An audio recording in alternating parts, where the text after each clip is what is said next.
జై గురుదత్త, జై గురుదత్త, జై గురుదత్త, శ్రీ గురుదత్త, జై గురుదత్త అష్టావధి టాక్, జై గురుదత్త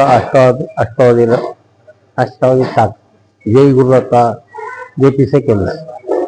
భక్తులారా, మీకందరికీ భుజంగ స్వామి భుజంగ శెట్టి చెప్పగలిగిన 2 ముక్కలు మీకు చెప్పగలుగుతుంది. జీవితంలో చాలా కష్టాలు వస్తాయి. అప్పుడు ఆదిత్య హృదయాన్ని మనం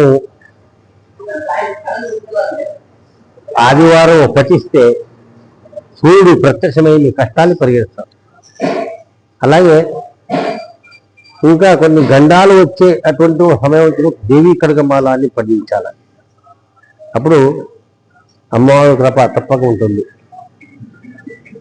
ఉపవాసం అంటే ఏంటి? అన్నీ తిని మనము సుఖంగా ఉండి దేవుని జపించడం కాదు. దేవుని కోసము ఉప్పు కారం అవన్నీ వదిలేసుకుని దేవుని స్మరణ చేస్తే మాత్రమే మనకు లభ్యమవుతుంది అని తెలుసుకోవాలి. చాలా ఉంది. ఒక పొద్దు అది కాదు.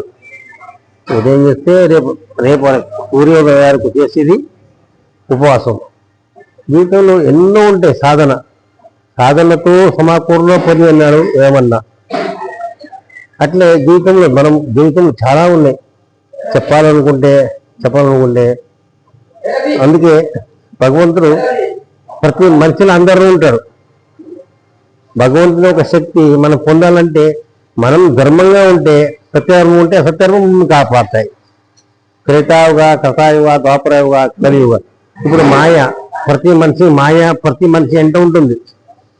నేను గురువుగా మారుతాను, నేను దేవునిగా మారుతాను అని అందరూ అంటుంటారు. కాకపోతే ఇది జ్ఞానం ముద్ద. ఈ జ్ఞానంతో చేస్తే ఎన్నో ఉంటాయి. కాకపోతే మాయ మనం సాధన చేసే ఒక సమయానికి వస్తే అప్పుడే ఇంకోటి వస్తాడు మమ్మల్ని చెడగొట్టడానికి. ఆ చెడగొట్టేవాడే మాయ.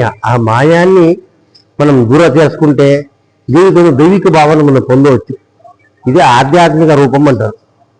భక్తి మార్గం గురుదత్తుని ఒక మాటలు మీరందరూ తెలుసుకొని చాలా ఉన్నాయి.